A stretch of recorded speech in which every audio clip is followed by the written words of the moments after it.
Hi hello అందరికీ నమస్కారం. Welcome to Pushyami talks. ఇప్పుడు మా ఇంటి విశేషాలు సరదాగా మీ ఇంట్లో చూసేయండి.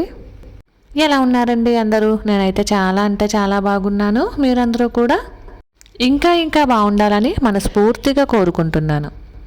ఇక ఇవాళ వీడియోలో ఇంటి పనులతో పాటు ఊరు నుండి ఏమేమి తెచ్చుకున్నానో ఆ వస్తువులు మీ అందరికీ చూపిస్తూ అవన్నీ కూడా సర్దేసుకుందాము అనుకుంటున్నానండి. అలాగే మా మార్నింగ్ చూసారా ఎంత ప్రశాంతంగా ఉందో. ఇక ఈరోజైతే ఊరు నుండి వచ్చేసరికి గడ్డి మళ్ళీ వచ్చేసింది. ఈ ఇంటికి షిఫ్ట్ అయ్యే ముందే గడ్డి అనేది క్లీన్ చేయించాము. మళ్ళీ మామూలుగా వచ్చేసింది.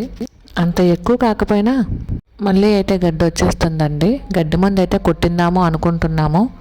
అంటే పావులు ఉన్నాయండి, దాని గురించి కొంచెం భయంగా ఉంటుంది కదా. ఇక ఊరు నుండి వచ్చేటప్పుడు జంతికలు అరిసెలు తెచ్చుకున్నానని మీ అందరికీ షేర్ చేశాను కదండి.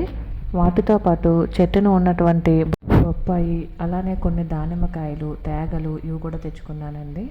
కరివేపాకు, ఈ ఆమల అయితే కొనుక్కున్నానండి, చెట్టు అయితే కాదు. అలానే రేగుపళ్ళండి, రథసప్తమి వస్తుంది కదా, రథసప్తమికి ముందే ఉంటాయని చెప్పేసి మా వదిన అయితే కవర్లో వేసి ఇచ్చేసింది. ఇక ఇవన్నీ కూడా ఒక కవర్లోకి వేసేసుకొని వీటన్నిటినీ కూడా ఫ్రిడ్జ్లో అయితే పెట్టేసుకుంటున్నాను. కరివేపాకు అవి ఇక్కడ దొరకవా అని అనుకోవచ్చండి.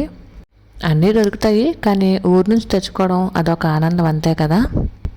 అలాగే వచ్చేటప్పుడు అయ్యప్ప ప్రసాదం కూడా ఒక డబ్బా ఉంటే తెచ్చుకున్నాము. ఇవన్నీ సర్దుకోవడంతో పాటు కడియంలో తీసుకున్నటువంటి మొక్కలని కుండీల్లోకి అయితే వేసేసుకున్నాము. ఈ మొక్క అందంగా ఉందని ప్రస్తుతానికి టీవీ యూనిట్ మీద అయితే పెట్టాను. అలానే రథసప్తమికి ఏడు పిడకలు కూడా తెచ్చుకున్నానండి. అలానే చొల్లంగి అమావాస్య వస్తుంది కదా, ఇంటికి గుమ్మడికాయ కడదామని ఉట్టి పటిక ఇలాంటివి కూడా తెచ్చుకున్నాను. ఇక కడియం నుంచి తెచ్చినటువంటి మొక్కల్ని ఇలా పాట్లలో అయితే వేసేసాము. ఈ మొక్కలు ప్రస్తుతానికి పువ్వులు ఉండడం వలన చాలా బాగున్నాయి. ప్రస్తుతానికి గోడ మీద అయితే పెట్టామండి, ఇంకా చిన్న మొక్కలే కాబట్టి.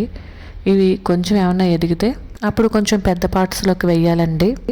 అలాగే ఆకుకూరలు పెంచుదాము అనే ఉద్దేశంతో 2 బస్తాల మట్టి కూడా తెచ్చుకున్నాము. అలాగే ఇక ఊరు నుండి వచ్చిన తరువాత మన పని మళ్ళీ యథావిధే కదా. పెరుగు అది కాసుకుని వెన్న తీసుకోవడానికి మేగడైతే తీస్తున్నాను. ఇక మా పాప అయితే స్కూల్ నుంచి వచ్చేసిందండి. అది వచ్చేసరికి నేను మొక్కలకు నీళ్ళు పోస్తుంటే నేను పోస్తానని బకెట్ మగ్గు తీసుకుని తనైతే మొక్కలకు నీళ్ళు పోస్తుంది. వీటికి డిప్ అయితే ఉంది, కానీ ఎందుకో పని చేయట్లేదండి. ప్రస్తుతానికి బకెట్తో మోసుకుని పోయాల్సి వస్తుంది నీళ్ళు మొక్కలకి. వేసవికాలం వచ్చేసరికి ఒక చిన్న గొట్టం లాంటిది ఏమైనా తీసుకుని మొక్కలకి నీళ్ళు వేయడానికి అనువుగా ఉండేటట్టు చూడాలి. ఈలోపు ఇవి బ్రతికాయ లేవనేది తెలుస్తుంది. ఆల్మోస్ట్ మందార మొక్క, గులాబీ మొక్క బ్రతికాయనే అనుకుంటున్నానండి. మా వైపున మొక్కలకే కాకుండా ఎదురుగా ఉన్న మొక్కలకు కూడా నీళ్లు పోసేస్తుంది. పైన కుండీల్లో కూడా కొన్ని మొక్కలకైతే నీళ్లు పోసేసాము. ఇక ఊరు నుండి తెచ్చినటువంటి బొప్పాయి అయితే ముగ్గిందండి. చెక్కుతుంటే తొక్క అస్సలు రావట్లేదు దీనికి. ఇందులో అయితే ఒక్క ఇక్క కూడా ఉండదు, హైబ్రిడ్ అనుకుంటా. ఇందులో ఇక్కలు కనుక ఉంటే మన ఇంటి దగ్గర ఎలాగా ఖాళీ స్థలం ఉంది కాబట్టి విత్తనాలు అయితే వేద్దాము అనుకుంటున్నాను, కానీ ఇక్కలైతే ఉండవనే అనుకుంటున్నానండి. ఎందుకంటే ఇంటి దగ్గర ఆల్రెడీ ఒక కాయ అయితే కోసాము, అందులో ఇక్కలు అయితే లేవు. ఆ చెట్టుదే కాబట్టి ఇందులో కూడా ఇక్కలు ఉండవనే అనుకుంటున్నాను. కోస్తాయి కానీ తెలియదు. కానీ చెట్టునే పండడం వలన అనుకుంటా చాలా బాగుందండి. కాయ అయితేనే చాలా తీయగా కూడా ఉంది. ఇక బొప్పాయికి ఉన్నటువంటి తొక్క మొత్తం తీసేసి ఒకసారి క్లీన్ చేసుకుని వచ్చి మొక్కలు కోద్దాము అనుకుంటున్నాను.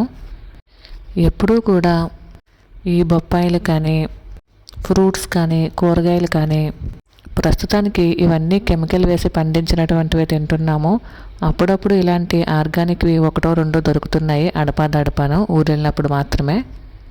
చూసారండి, ఇక్కలు లేవు. ఆల్రెడీ మేము ఇంటి దగ్గర కాయ అది కోసాం కాబట్టి ఇక్కలు లేవని అర్థమైంది. దీనికి కూడా ఇక్కలు లేవు. ఈ కాయ కోసేటప్పుడే మంచి బొప్పాయి వాసన అయితే చాలా బాగుందండి. అది చెట్టుని మాగడం వలన అనుకుంటా. బయట కొన్నటువంటి ఫ్రూట్స్ ఇలా ఏమీ ఉండట్లేదు కదా. ఇక కాయ కొయ్యడమే టర్వండి, ఎప్పుడెప్పుడు తినేద్దామని ఉంది. ఇక ఈరోజు స్నాక్స్ అయితే ఇవేనండి, చాలా బాగున్నట్టు అనిపించింది. ఇక ఇప్పుడైతే మనకి రేపు అమావాస్య కాదండి, చొల్లంగి అమావాస్య కాబట్టి అమావాస్య రోజు సాయంత్రం పూట పొగ అయితే వేసుకుంటూ ఉంటాం కదా, దానికోసం సాంబ్రాణి పొడి అయితే చేస్తున్నాను. మిగిలిన రోజుల్లో ధూప్ స్టిక్స్ కానీ సాంబ్రాణి కణికలు కానీ ఇలాంటివి వెలిగించిన అమావాస్య, శుక్రవారం, మంగళవారాల్లో ఇలా సాంబ్రాణి పొడి కానీ గుగ్గిలం పొడి కానీ ధూపం కనుక ఇల్లంతా వేస్తే ఒక మంచి పాజిటివ్ వైబ్రేషన్ అనేది ఇంటికి వస్తుంది అని నేనైతే అనుకుంటానండి. ఇది ఇప్పుడు కాదు, ప్రతి అమావాస్యకి మా అమ్మమ్మ కూడా ఇలానే పొగ అయితే వేస్తూ ఉంటుంది. కొన్ని అలవాట్లు మన పెద్దవాళ్ళని చూసి నేర్చుకోవడం వలన మనకి కూడా అవి చేదస్తాలే అనుకున్నా లేదా సెంటిమెంట్లే అనుకున్నా కొన్ని విషయాలు ఏంటో పాటించాలి అనిపిస్తూ ఉంటుంది కదా. అందులోనే ఈ అమావాస్య పరిహారాలు ఒకటండి. అంటే అందరూ ఇలాగే పాటించాలి అని నేనైతే చెప్పట్లేదు. నేనైతే ఇలా చేసుకుంటాను, ఇవి పాటిస్తాను అని మాత్రమే చెప్తున్నాను. ఇక ఈ సాంబ్రాన్ని ఈ విధంగా మెత్తగా పొడిగా చేసేసుకుని ఒక డబ్బాలో అయితే వేసేసుకున్నానండి. సాంబ్రాణి పని అయిపోయిన తర్వాత సరదాగా ఒకసారి ఇలా మేడపైకి అయితే వచ్చాము. ఇక్కడికి ఈ ఇంటికి వచ్చిన తర్వాత నేనైతే మేడపైకి రాలేదండి, ఇది రెండోసారి రావటము. స్టార్టింగ్ ఇంటికి వచ్చిన కొత్తలో ఒకసారి, ఇది రెండోసారి అనమాట. ఏదో ఒక పని అయితే ఇంట్లో సరిపోతూ ఉందండి, అందుకని అసలు అవ్వట్లేదు. ఈసారి కనీసం ఆకుకూరల వరకు మొక్కలు పెంచుదాము అనుకుంటున్నాను, దానిని పైన మిద్దె పైన పెడదాము అనుకుంటున్నాను. చూడాలండి ఎంత ఒప్పుకుంటుందో. అలాగే చొల్లంగి అమావాస్య కోసం ప్రిపేర్ చేసుకుంటున్నాను, అంటే రేపటి కోసము. కొంచెం పసుపు తీసుకున్నాను, గుమ్మడికాయ కొట్టడానికి కుంకుమ, అలానే కళ్ళు ఉప్పు, నల్లతాడు, జవ్వాది ఇవన్నీ కూడా రెడీగా పెట్టుకుంటున్నానండి. మార్నింగ్ అన్నీ ఎక్కడున్నాయో తడుముకోవాల్సిన అవసరం లేకుండాను. మరైతే ఇదేనండి వాళ్ళ వీడియో. ఈ వీడియో కనుక మీకు నచ్చినట్లయితే please like, share and subscribe. మరైతే ఉంటానండి, మరొక వీడియోతో మళ్ళీ కలుసుకుంటాను. అంతవరకు బాయ్ అండి. Thank you for watching.